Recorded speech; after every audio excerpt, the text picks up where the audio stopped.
Hello வணக்கம், இது உங்கள் சிவி ஈசோன்னு சொல்லாமல் எப்படி இருக்கீங்க? இப்போ பார்த்தீங்கன்னா பயங்கரமான சம்பவம். அதாவது கானா வினோத் வெரி ஒஸ்ட்டு அப்படின்னு தான் சொல்லணும். ஃபன் டாஸ்க்கு நம்மளை அழகாக கொடுத்துருக்காங்க, சூப்பராக போயிட்டு இருந்தது. நடுவில் தேவையில்லாமல் வந்துட்டு சிவபூஜையில் கரடி பூந்த மாதிரி வந்துட்டு ஒரு விஷயத்த செஞ்சுட்டு அப்புறம் அதை வந்துட்டு தப்புன்னு சொல்லிட்டு அங்கே இருக்கவங்க பார்த்தவங்க நம்மளுக்கு பதப்பதப்பாயிடுச்சு. அவ்வளோ வேகமாக ஓடி வந்து கனியை ஒரு தள்ளி கனி எங்கேயோ போய் விழுந்து காலில் அடிபட்டு சப்பானி மாதிரி நின்றுட்டுருக்காங்க. கால் ஒரு பக்கம் ஊண்டிட்டு அப்பயும் வந்துட்டு நான் தரல அவங்களே ஊந்தாங்கன்றாரு. எல்லாரும் வந்துட்டு இதில் வேறு வந்து பிக் பாஸ்கில் கேளுங்க வீடியோவை, அவங்க சொல்லுவாங்க அப்படின்றாங்க. இது எத்தனாவது 3வது வாட்டி என்னமோ சொல்கிறாரு அவர். பிக் பாஸ்கில் கேளுங்க அவர் எதெல்லாம் கேட்டாரோ எல்லாமே ஒரு தப்பு பண்ண விஷயங்கள் தான். இதெல்லாம் குறும்படமாக போட்டால் இவரு தான் நாரும். அதை வந்துட்டு அந்த பக்கம் வியானா வந்தாலும் சரி, திவ்யா எல்லாருமே சொல்கிறாங்க. கொஞ்சம் கூட அக்செப்ட் பண்ணாமல் வந்துட்டு நீ பேசாதன்றாரு. பிடிச்சி வெளுத்து விட்டாங்க. விஜய் பார்வதி வச்சு செஞ்சு விட்டாங்க.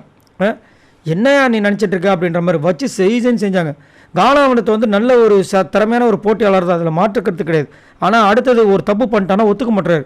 அதுவும் வந்துட்டு இவ்வளோ கோடி மக்கள் பார்க்குறாங்க, என்னை வந்து அக்யூஸ் பண்ணுறீங்க கேட்குறாரு. என்ன அக்யூஸ் பண்ணுறது? நீங்கள் தப்பு பண்ணால் அப்புறம் செய்ய தான் சொல்லுவாங்க. தப்பு வந்து சொல்ல தான் செய்வாங்க. அதுக்கு நீங்கள் செய்யாமல் இருக்கணும். இஷ்டத்துக்கு நீங்கள் வந்துட்டு ஒரு பொண்ணை தள்ளி விட்டு போவீங்க. அதை வந்து சொன்னால் நீங்கள் சொல்லக்கூடாது. அதை வந்து பிக் பாஸ் சொல்லிட்டேன்னா பிக் பாஸ்க்கு வேறு வேலை இல்லை. நீங்கள் பண்ணுற எல்லா வேலையை சொல்கிறது தான் ஒரு வேலையா என்ன? வச்சு வெளுவெளும் எழுத்தாங்க விஜய் பார்வதி வச்சு. இந்த மாதிரி தான் நீங்கள் வந்துட்டு பிக் பாஸ் போடட்டும், குறும்படம் வர வரைக்கும் வெயிட் பண்ணலான்னு சொல்லிட்டு ஒரு வாட்டி நடந்துட்டுருக்கு அப்படின்ட்டு. ஏன்னா அவங்களுக்கு அதை தான் நடந்துச்சு. விஜய் சேதுபதி தானே சொன்னார், அன்றைக்கி ஒரு விஷயம் நடக்குது எல்லாரும் பார்த்து சிரிச்சுன்னு தானே இருந்தீங்கன்னு கலாச்சி விட்டார் குறும்படத்தை போட்டு. இதெல்லாம் என்ன ஒரு புத்தி அப்படின்னாரு. அதே மாதிரி இன்றைக்கி பார்த்தீங்கன்னா அந்த மாதிரி நடக்கக்கூடாதுன்னு சொல்லிட்டு சாம்பார் ஸ்குவாடில் இருக்கவங்க எல்லாருமே கத்துனாங்க. ஆனால் மற்றவங்க யாருமே கத்தவே இல்லை. Very worst. கண்டிப்பாக இதையும் வந்து நம்ம விஜய் சேதுபதி சொல்லுவார்னு நினைக்கிறேன்.